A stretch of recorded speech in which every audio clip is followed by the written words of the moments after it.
Well, spring weather is great, but spring is also stressful. There's spring cleaning, tax season, and of course, spring allergies. And that is why April is Stress Awareness Month. We have Leslie McAfee and also Julie Wallace, who are here from Hand and Stone Massage and Facial Spa. Ladies, thanks so much for coming. It's honestly just relaxing to see you there, just thinking about a massage and the spa and the smell. It's so relaxing. But stress is a real thing that obviously you guys try to deal with and eliminate. We do. Or alleviate anyway. You can't probably eliminate it all. Well, and what's really, I think, an interesting and a disturbing fact is 75% of all adults have either moderate to severe stress in the last month.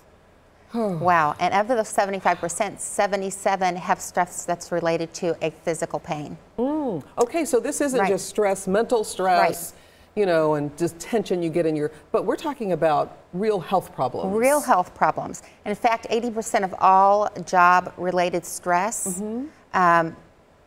is found that only half of those people know exactly how to handle that, and they want guidance on how to handle that physical pain that's associated with stress that they get on the job. So it's so important, even if we're crazy busy, if we're dealing with this kind of stress, that we go in and get a massage and take care of ourselves. It's almost like a medical thing almost. Exactly. That's what we've talked about. Really? Yes. What can we do at home to try to alleviate this? The number one thing any of us can do to relieve and manage stress is to be aware of our breathing.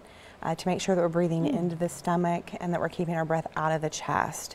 The breathing into the chest releases all that adrenaline of our fight or flight instincts and keeps us in that adrenaline mode, where when we're breathing into our stomach, we are in that rest and digest mode. The parasympathetic system takes over and we can calm down. So kind of let the stomach in and out. Yes, which is hard. Most of us, you know, you start getting tense and you get your shoulders tight, and the next thing you know, you're breathing very shallow.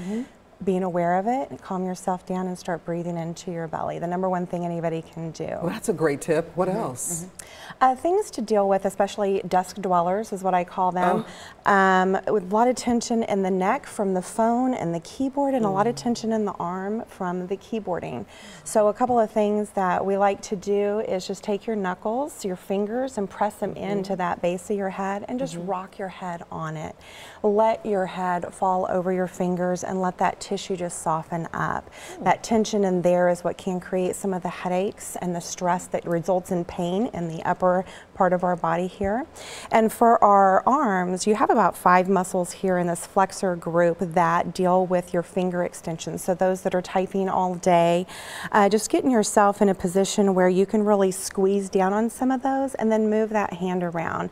What this does is just allows that tissue to stretch a little bit more, alleviate some of the immediate tension you may feel, the cramping, but it can also prevent long-term damage from stress in the arm and in the neck area. Wow, that's some great advice. So people aren't just coming in to have a fun day and a spa day and relax. They're coming in to really deal with some serious stress. They are, and I think that that's one of the things that's so important that a lot of the general public does not understand, because there's always this persona that a massage is for just relaxing and it's just an added treat. When really it's become a necessity of life in order to manage the physical and the emotional stress. Well, ladies, we appreciate you coming, and thanks for all you do to help de-stress our lives. We have your website up, and of course you guys are located, tell us where? We're in Leawood, Kansas, right off 119th and Row. Oh, that's close to me. Yep. Good, because you're going to come by. And that's so great. So much. And we have tranquility tips on our Facebook page all month long, so people can get tips on how to relax and de-stress. I love that. If they never even get to come, they still have some ways that you're going to help them de-stress. Thanks for coming and being here. Well, thank you. Absolutely. Thanks.